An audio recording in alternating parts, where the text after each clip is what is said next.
ओम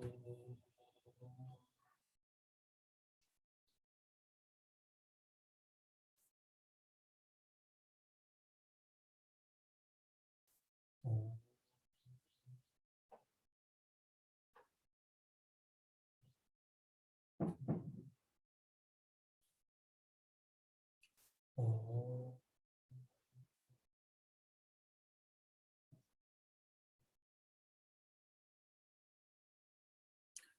ओम सच्चिदानंद रूपाय विश्वोत्पत्त्यादिहेतवे तापत्रय विनाशाय श्रीकृष्णाय वयं नुमः। ओम शांति शांति शांति।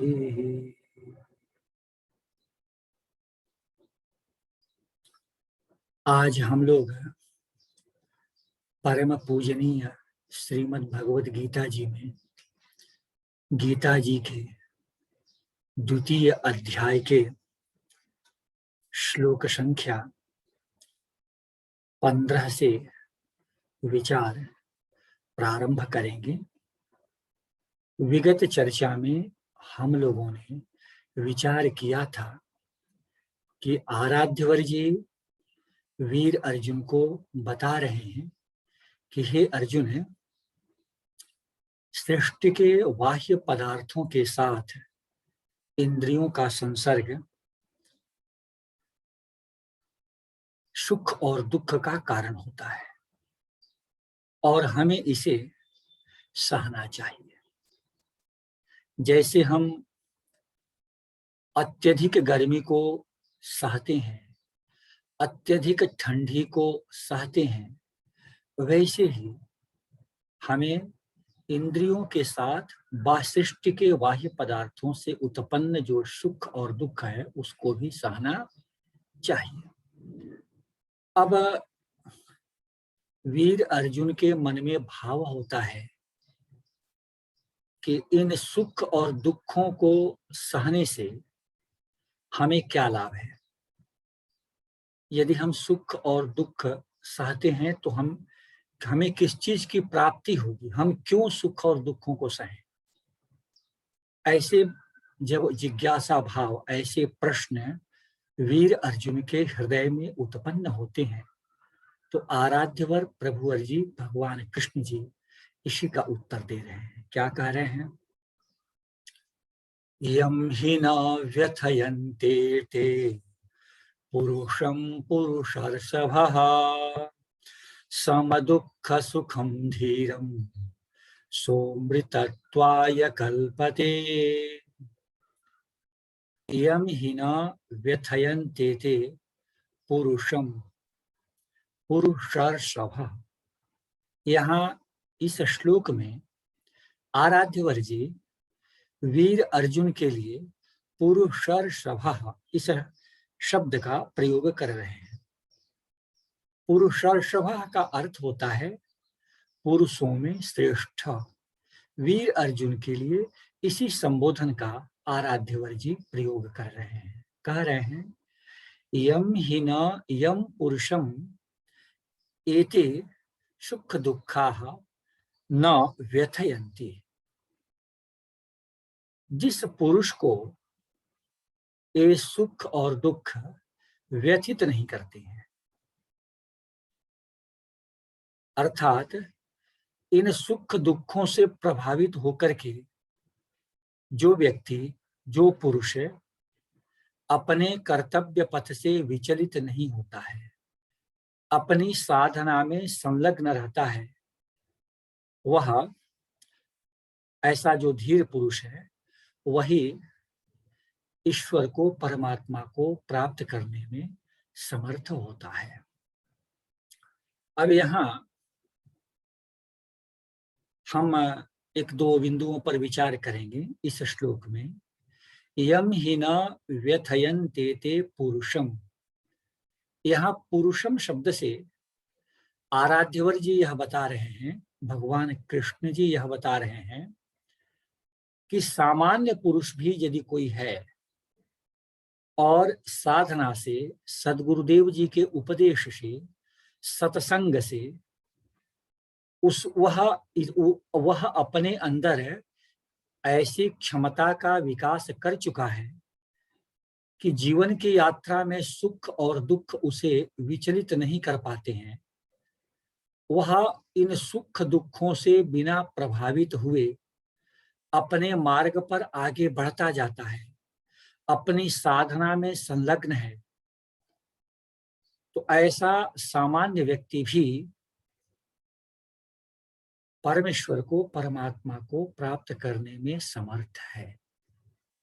और वीर अर्जुन के लिए पुरुषर्षभः, पुरुषों में श्रेष्ठ, यह कह करके आराध्यवर प्रभुवर भगवान श्री कृष्ण जी वीर अर्जुन को और भी प्रोत्साहित कर रहे हैं कि अर्जुन, तुम तो पुरुषों में श्रेष्ठ हो, इसलिए तुम्हारे लिए सुख और दुख को सहन करना यह कोई विशेष बात नहीं है। और इसके सहन करने के उपरांत ही, इसको सह करके साधना में संलग्न होने के उपरांत ही साधक प्राणी मानव परम तत्व को प्राप्त कर सकता है, परम तत्व को प्राप्त करने में समर्थ हो सकता है। इस श्लोक में और भी एक दो बातें हैं। सम सुख सम दुख सुखम धीरम। अब देखें, इस तृतीय चरण में श्लोक के प्रभुवर जी कहते हैं सम दुख सुखम धीरम। पहले कहते हैं सम और दूसरे बात कहते हैं धीरम। तो ये दोनों का भी अर्थ हो सकता है।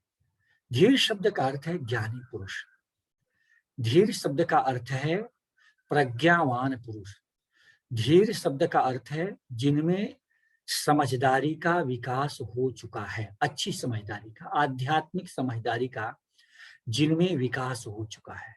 ऐसे सम दुख सुखम धीरम। सम दुख, तो इसको एक दूसरे दृष्टि से अर्थ करेंगे तो सुख दुख धीरम। जो ज्ञानी पुरुष हैं वो सुख और दुख से किस प्रकार से विचलित नहीं होते हैं। तो ज्ञानी पुरुष अपने अंतःकरण में यह विचार करते हैं कि यह शरीर 5 भूतों से बना हुआ है, मैं यह शरीर नहीं हूं, मैं इस शरीर के अंतर्गत रहने वाला शरीरी हूं। सुख और दुख इस शरीर को प्रभावित करते हैं। मैं जो अविनाशी परमात्मा का अविनाशी अंश हूं, मुझे इस सुख दुख से कोई लेना देना नहीं है। इस प्रकार के चिंतन से और विचार से धीर पुरुष अर्थात ज्ञानी पुरुष अपने को विचलन से ऊपर उठा लेते हैं। इस प्रकार से इसका हम एक अर्थ कर सकते हैं। एक दूसरा अर्थ क्या कर सकते हैं कि दुखम और सुखम को सम शब्द के साथ हम समन्वित करें। सम दुख सुखम, सम शब्द को परमात्मा की तरफ संकेतित भी किया गया है। आप इन महान गीता जी में ही समोहम सर्वभूतेषु, संपूर्ण प्राणियों में मैं सम स्वरूप में स्थित हूं। तो जो भक्ति विशिष्ट साधना करने वाले साधक गण जी हैं, वो इस रूप में सुख और दुख से ऊपर उठ करके स्वयं को विचलन से बचा सकते हैं कि यदि इंद्रियों का सृष्टि के बाह्य पदार्थों के साथ संयोग होता है, सम्मिलन होता है, यदि कुछ सुख की अनुभूति होती है कुछ समय के लिए ही, तो अपने अंतःकरण में यह विचार करें कि हे प्रभु, यह सब कुछ आपकी अहेतु की कृपा है और इससे ऊपर उठ जाए, आपका प्रसाद है, आपका कृपा प्रसाद है। और यदि प्रारब्धवश अपने कर्मोवश दुख की प्राप्ति होती है तो उसमें भी यह भाव हो कि हे प्रभु, आपकी जैसी इच्छा। आप सर्वदृष्टा हैं, सब कुछ देखने वाले हैं। आप सर्वज्ञ हैं, सब कुछ जानने और समझने वाले हैं। आप सर्वकर्तृत्व संपन्न हैं, सब कुछ करने में समर्थ हैं। सर्वथा कर्तुम अकर्तुम समर्थ, आप सब कुछ में समर्थ हैं। तो इस भाव से जो भक्त योग विशिष्ट साधना करने वाले हैं वे दुख और सुख के विचलन से स्वयं को ऊपर उठा सकते हैं। ये ऐसी व्याख्या, इस प्रकार का अर्थ हम तृतीय चरण के धीरम, सुख दुख के साथ धीरम को और समम के साथ दुख और सुख को जोड़ करके कर सकते हैं। इस प्रकार से सोमृतत्वाय कल्पते, वह अमृतत्व इस पूरे ब्रह्मांड में और पूरी सृष्टि में यदि अमरत्व है तो वह परमात्मा के चरणों में है। अमृत अमृत स्वरूप केवल और केवल परब्रह्म परमात्मा भगवान श्री कृष्ण जी ही है। सोमृतत्वाय कल्पते, तो अमृतत्व के परब्रह्म परमात्मा भगवान श्री कृष्ण जी की प्राप्ति में वही समर्थ हो सकता है। जो प्राणी सुख और दुख से ऊपर उठने में समर्थ नहीं है, जिन प्राणी को सुख और दुख की स्थितियां, सुख की स्थितियां आसक्ति और ममता की तरफ जिन साधक और प्राणी को खींच रही हैं, दुख की स्थितियां जिन्हें विचलन की तरफ ले जा रही हैं, ऐसे व्यक्ति, ऐसे साधक परब्रह्म परमात्मा की प्राप्ति में उतने समर्थ नहीं हो पाते हैं। बहुत सारे साधक हम लोग संसार भाव में रहते हैं और देखते हैं कभी कभी ऐसे भी भक्त लोग, मानव लोग, पुरुष लोग प्राप्त होते हैं जो यह कहते हैं कि महाराज जी या सदगुरुदेव जी जो भी संबोधन करें अपने गुरु जी के लिए, या पंडित जी जो भी करें, कि देखें जब हम भगवान की पूजा नहीं कर रहे थे तब हम ठीक थे, और भगवान की पूजा करने लगे तो फिर हमारे साथ समस्याएं आने लगी संसार की और हमने पूजा छोड़ दी। ऐसे भी कहने वाले। लेकिन देखें, आराध्यवर जी कहते हैं वीर अर्जुन के मन की भावनाओं को, जिज्ञासाओं को, कि परब्रह्म परमात्मा की प्राप्ति, भगवान श्री कृष्ण जी की प्राप्ति में वही समर्थ है जो सुख और दुख के विचलन से ऊपर उठ जाए। यदि इस श्लोक को संसार भाव की दृष्टि से भी हम विचार करें तो यह श्लोक पवित्र गीता जी का हमें एक बहुत बड़ा संदेश देता है। यदि एक विद्यार्थी है और विद्या अध्ययन के लिए प्रयागराज जी जाते हैं, प्रयागराज जी जाते हैं और किसी कारणवश कोई परेशानी उनको हो जाती है, कोई संकटपूर्ण स्थिति आ जाती है और विचलित हो जाए, मन में सोचने लगे कि कहां से कहां हम प्रयागराज जी आए और यहाँ जब से आए हैं तब से बीमार पड़ गए हैं, किताबें नहीं मिल रही हैं, गुरुजन कभी नहीं है, ऐसे ऐसे जो स्थितियां हैं, और बोले कि नहीं ठीक है, इससे अच्छा तो है कि हम जो है घर पर ही चले जाएं। तो ये जो संकटापन्न स्थिति आई, बीमार आदि का होना, उससे वे विचलित हो गए और प्रयागराज जी से लौट करके घर आ गए, तो वे अपने अध्ययन में समर्थ नहीं हो पाएंगे। संभव है ऐसे विद्यार्थी जो प्रयागराज जी अध्ययन करने जा रहे हैं, उनके मन में यदि भाव हो कि हम गांव से आए हैं, शहरी क्षेत्र है, वातावरण में अंतर है, संभव है कि 15 दिन, 20 दिन, महीने, 2 महीने के बाद ये सारी स्थितियां हमारे अनुकूल हों, यदि वो इन दुखों को, इन संकटों को थोड़ा सा सह लें तो अपने अध्ययन में संलग्न हो सकते हैं और उनका जीवन उज्जवल में हो सकता है, अपने लक्ष्य को प्राप्त कर सकते हैं। यह भी संभव है कि यदि प्रयागराज जी जाएं और उन्हें कुछ ऐसी स्थितियां प्राप्त हों जहां उन्हें भौतिक सुख और सुविधाओं की प्राप्ति हो और अपने मूल लक्ष्य अध्ययन, शास्त्र जी का अध्ययन, स्वाध्याय से विचलन हो करके उन सुख की अनुभूति, सुख से जुड़ करके, सुख में आसक्त होकर के अपने अध्ययन से विचलित हो जाए, ऐसा भी हो सकता है। तो आराध्यवर जी अर्जुन को निमित्त मान करके आध्यात्मिक संदेश तो दे ही रहे हैं कि ईश्वर के, परब्रह्म परमात्मा भगवान कृष्ण जी की प्राप्ति में समर्थ होता है, लेकिन इसका एक अन्य अर्थ यह भी है कि हम प्राणियों को जो संसार के सत लक्ष्य को पाना चाहते हैं, उन्हें भी सुख और दुख, इन दोनों प्रकार के विचलन से ऊपर उठ करके अपने कार्य में, अपने लक्ष्य की प्राप्ति में हमें संलग्न होना चाहिए। सुख में भी हम अपने लक्ष्य से विचलित न हो और दुख में भी विचलित न हो, ऐसा भी हम अर्थ करते हैं, कर सकते हैं। शोभृतत्वाय कल्पते, किसी प्रकार का कोई विचलन न हो। आगे इसी बात को आगे बढ़ाते हुए आराध्यवर जी कह रहे हैं, क्या कह रहे हैं? ना सतो विद्यते भावो, ना भावो विद्यते सतः, उभयोरपि दृष्टोऽन्तः स्त्वनयोस्तत्त्वदर्शिभिः। तत्वदर्शिभिः। आराध्यवर जी भगवान कृष्ण जी कह रहे हैं कि जिन्होंने तत्व अर्थात परब्रह्म परमात्मा के स्वरूप का दर्शी भी अनुभव किया है, जिन्होंने परब्रह्म परमात्मा भगवान कृष्ण जी के स्वरूप का अनुभव किया है, उन्होंने क्या बताया है? तत्वदर्शी भी कि ना सतो विद्यते भावो, असत की स्थिति नहीं है। और आगे क्या? ना भावो विद्यते सतः, और सत का अभाव नहीं है। इस चीज को उन्होंने देखा कि सत का कभी अभाव नहीं है और असत की कभी स्थिति नहीं है। उभयोरपि दृष्टोन्तः, इन दोनों स्थितियों के वास्तविक स्वरूप को तत्ववेत्ताओं ने, आराध्यवर भगवान परमात्मा के स्वरूप के का अनुभव करने वाले ब्रह्म ज्ञानियों ने, तत्वदर्शियों ने अनुभव किया है। अब यह असत और सत क्या है? तो असत और सत क्या है, इसे आराध्यवर जी फिर आगे के श्लोकों में भी बता रहे हैं।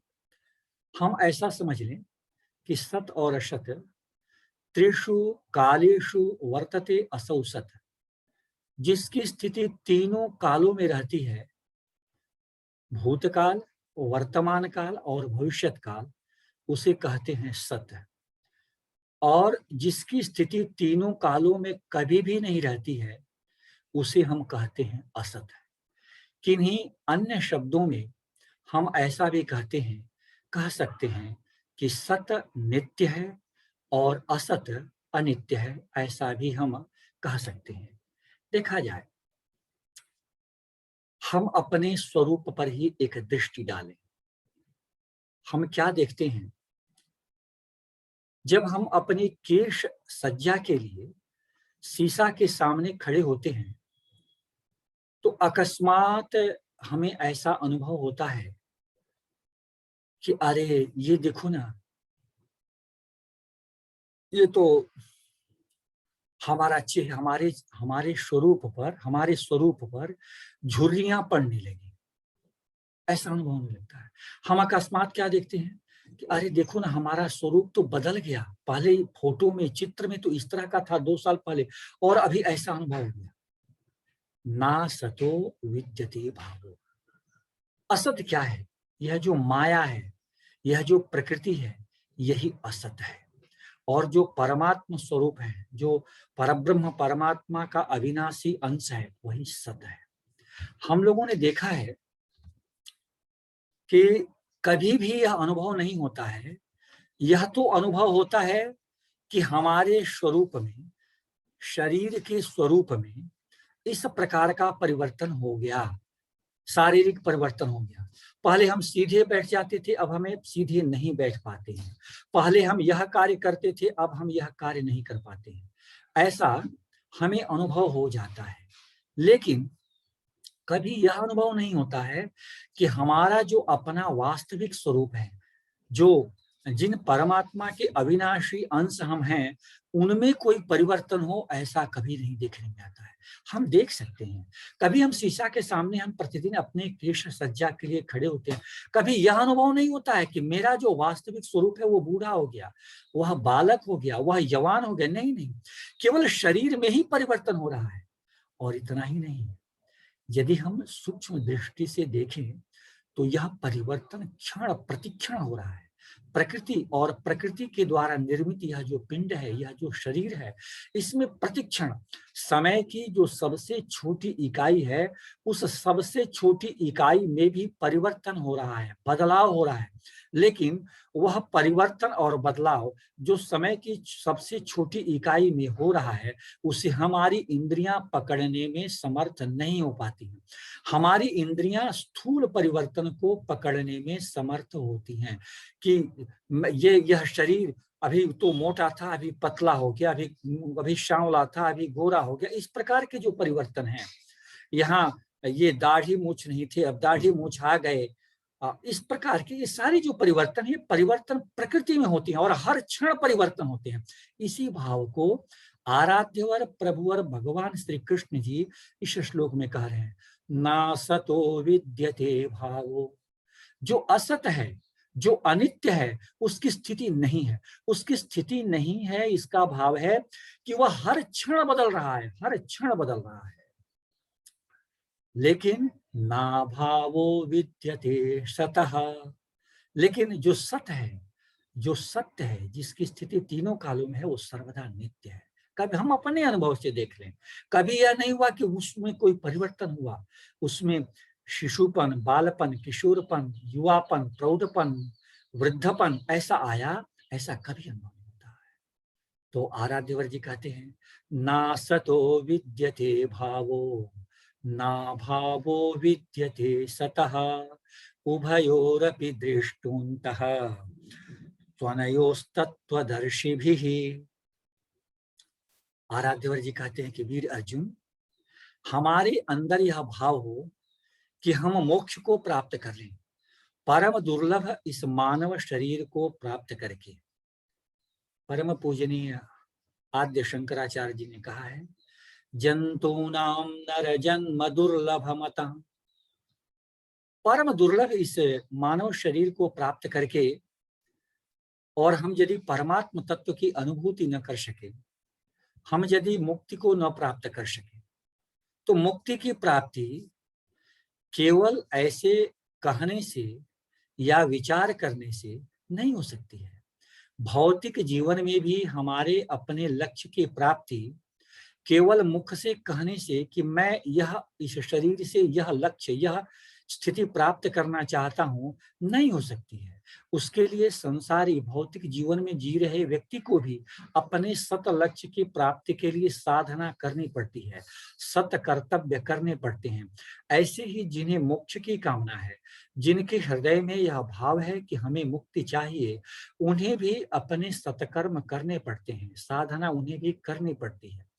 तो भगवान कह रहे हैं कि ना सतो विद्यते भावो, ये समझ लो कि जो सत है उसकी स्थिति का कभी अभाव नहीं होता है और उसके लिए आवश्यक है, उस सत्य की प्राप्ति के लिए यह आवश्यक है, अपने भौतिक जीवन के लक्ष्य की प्राप्ति के लिए भी यह आवश्यक है कि हम सुख और दुख के इस विचलन से ऊपर उठ जाएं।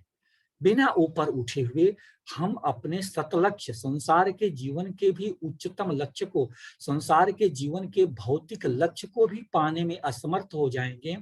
और इस मानव जीवन का जो पारमार्थिक उद्देश्य है, भगवत प्राप्ति, परब्रह्म परमात्मा भगवान श्री कृष्ण जी के स्वरूप की अनुभूति, ताकि हमारा यह स्वरूप उनके यह मुक्त हो जाए, यह मोक्ष को प्राप्त कर ले, यह भी सुख और दुख के विचलन से जब तक हम ऊपर नहीं उठ पाएंगे, यह भी संभव नहीं है। तो भगवान कहते हैं, उभयोरपि दृष्टुन्तः त्वनयोस्तत्त्वदर्शिभिः। अब देखा जाए, जो हम लोग अभी विचार कर रहे हैं कि ना सतो विद्य, असत की स्थिति नहीं है और सत का अभाव नहीं है, तो हम लोग यह जो विचार कर रहे हैं, इसी चीज को आराध्यवर जी और भी स्पष्ट कर रहे हैं अगले श्लोक में। प्रभुवर जी कहते हैं, क्या कह रहे हैं, अविनाशी तु तद्विद्धि येन सर्वमिदं ततं विनाशमव्ययस्यास्य न कश्चित् कर्तुमर्हति। उसी सत और असत को प्रभुवर जी स्पष्ट करते हुए कह रहे हैं, अविनाशी तु तद्विद्धि, अविनाशी, तत् का अर्थ होता है तत् परब्रह्म परमात्मा। आप जो परब्रह्म परमात्मा हैं, जो सत हैं, उनको तो कैसा जान, अविनाशी। अविनाशी का अर्थ होता है न जोड़ अविनाशी, नए समास होकर के बनता है अविनाशी। विनाशी में का नाश का अर्थ ही होता है समाप्त हो जाना। और विनाश का अर्थ होता है पूरी तरह से समाप्त हो जाना। जैसे हम किसान बंधु जब खेत में जाते हैं खेती करने और दूब को हम सोहते हैं, दूब को सोहते हैं, फिर भी दूब उसमें से पुनः उत्पन्न हो जाता है, फिर जम जाता है, फिर हम सोहते हैं, फिर जम जाता है, ऐसी स्थिति, इसको कहेंगे नाश। विनाश का अर्थ होता है कि एक बार जब वह समाप्त हो गया, तो एक बार समाप्त हो जाने के बाद पुनः वह उत्पन्न न हो, उसको कहते हैं विनाश। अर्थात एक बार जब उसे नष्ट कर दिया गया तो फिर उसकी स्थिति किसी भी रूप में संभव नहीं है। अविनाशी, अविनाशी तो तद्विद्धि, अर्थात वह जो सत्य है, वह जो परब्रह्म परमात्मा है, उसे तू अविनाशी जान। अविनाशी जान माने कभी भी उसे समाप्त नहीं किया जा सकता है, वो सदैव रहता है। अविनाशी तु तद्विद्धि येन सर्वमिदं ततम, ये जो तत् पद है ना, प्रभुवर जी ने जो कहा अविनाशी तु तद्विद्धि, विद्धि माने जानो, अनुभव करो, अपने इंद्रियों से भी और इंद्रियातीत स्थिति में होकर भी। तो तत् क्या है, उसे तत् से किसको प्रभु जी कहना चाहते हैं? तो अगले चरण में कह रहे हैं येन सर्वमिदं ततम, येन सर्वम इदम ततम, यहाँ शब्द है इदम और जोड़ ततम। इदम का भाव है कि हमारे इंद्रियों से जो कुछ भी दृष्टि गोचर हो रहा है, हम अपने इंद्रियों से जो देख पा रहे हैं, अपने इंद्रियों से जो कुछ सुन पा रहे हैं, अपने इंद्रियों से जो कुछ भी अनुभव कर पा रहे हैं उनको, और इदम ततम, और जो कुछ हमारी इंद्रियों से परे है। इंद्रियों से परे अर्थ है कि हमारे अंतरिक्ष वैज्ञानिक बताते हैं, जैसा कि हम लोग पढ़ते हैं समाचार पत्रों में, पुस्तकों में भी हमारे आपके घर के बच्चे पढ़ते हैं कि इतने किलोमीटर दूर यह ग्रह है, इतने किलोमीटर दूर यह ग्रह है, यह उपग्रह है, यहाँ तारे हैं। हम लोग यह भी पढ़ते हैं समाचार पत्रों में, प्राय आता है अंतरिक्ष विज्ञानी, जो भौतिक अंतरिक्ष विज्ञानी हैं, वह आप बताते हैं कि बहुत सारे ग्रह ऐसे हैं, तारे हैं ऐसे हैं जिनकी किरणें भी आज तक पृथ्वी पर नहीं आई। फिर पता चलता है 2-4 महीने के बाद किन्हीं देश के अंतरिक्ष विज्ञानियों ने यह शोध किया कि अभी एक और ग्रह का पता चला, फिर और ग्रह का, वो इसकी स्थिति है। वाह, सर्वमिदं ततम, यही तो भाव प्रभुवर जी कह रहे हैं कि जो कुछ भी इस ब्रह्मांड में, यह ब्रह्मांड केवल एक ही नहीं है, अनेकों अनंत ब्रह्मांड है। तो अनंत ब्रह्मांडों में हम जो कुछ भी अपनी इंद्रियों से देख पा रहे हैं, सुन पा रहे हैं, समझ पा रहे हैं, हमारी कल्पनाओं में भी जितना कुछ भी आ सकता है, इदम ततम येन सर्वमिदं ततम, यह इस सब कुछ को जो स्वयं अपनी अनंत शक्ति से व्याप्त किए हुए हैं, येन सर्वमिदं ततम अविनाशी तु तद्विद्धि, उन परम परम परब्रह्म परमात्मा भगवान कृष्ण जी को तू अविनाशी जान। येन सर्वमिदं ततम विनाशमभ्ययस्यास्य न कश्चित् कर्तुमर्हति। प्रभुवर जी कह रहे हैं कि वह जो अविनाशी है वही सत्य है। अविनाशी तो तद, तत् शब्द से तत् सत्य, वही अविनाशी है। ये न सर्वमिदं ततम, जो सूक्ष्म से सूक्ष्म लेकर के और विशालतम तक सबको अपने सब में व्याप्त है, वही परब्रह्म परमात्मा, उन्हें तो अविनाशी जान। विनाशमभ्ययस्यास्य न कश्चित् कर्तुमर्हति, उन्हें पूजनीय परब्रह्म परमात्मा का यदि कोई चाहे कि हम विनाश कर सकें, उनको नष्ट कर सकें, तो न कश्चित् कर्तुमर्हति, उनका कोई भी विनाश नहीं कर सकता है। वह किसी भी रूप में उनका कोई भी विनाश नहीं कर सकता। येन सर्वमिदं ततं विनाशमभ्ययस्यास्य न कश्चित् कर्तुमर्हति। अब आगे प्रभुवर जी यह तो बता दिए इस श्लोक में। पूर्व श्लोक में असत और सत, ये दो चीजों का वर्णन हुआ कि असत्य की स्थिति नहीं है और सत्य का अभाव नहीं है। तो सत्य को इस श्लोक में आराध्यवर जी ने बताया कि सत्य यही है, अविनाशी, कभी भी समाप्त नहीं होने वाला। और ज्ञात अज्ञात यह जो अनंत अनंत ब्रह्मांड है, सूक्ष्म से लेकर सूक्ष्मतम, सबसे छोटे से लेकर के और विशालतम, सबसे विशाल जो हो सकता है, स्थितियों में, विचारों में, कल्पनाओं में, अनुभव में, सबको आप पर ब्रह्म परमात्मा व्याप्त किए हुए, ज्ञात और अज्ञात ग्रह नक्षत्र तारे सबको व्याप्त किए, वह तत्व वही सत है। और फिर जो असत है वह क्या है? वह प्रभुवर जी अभी अगले श्लोक में इसे बताएंगे कि असत क्या है। आज हम लोग इन परम पवित्र, हर प्राणी को जीवन में दिशा देने वाली, आप परम नमनीय गीता जी के विमर्श में यही विश्रांति देते हैं। ओ पूर्णमदः पूर्णमिदं पूर्णात् पूर्णमुदच्यते पूर्णस्य पूर्णमादाय पूर्णमेवावशिष्यते। ओम शांति शांति शांति।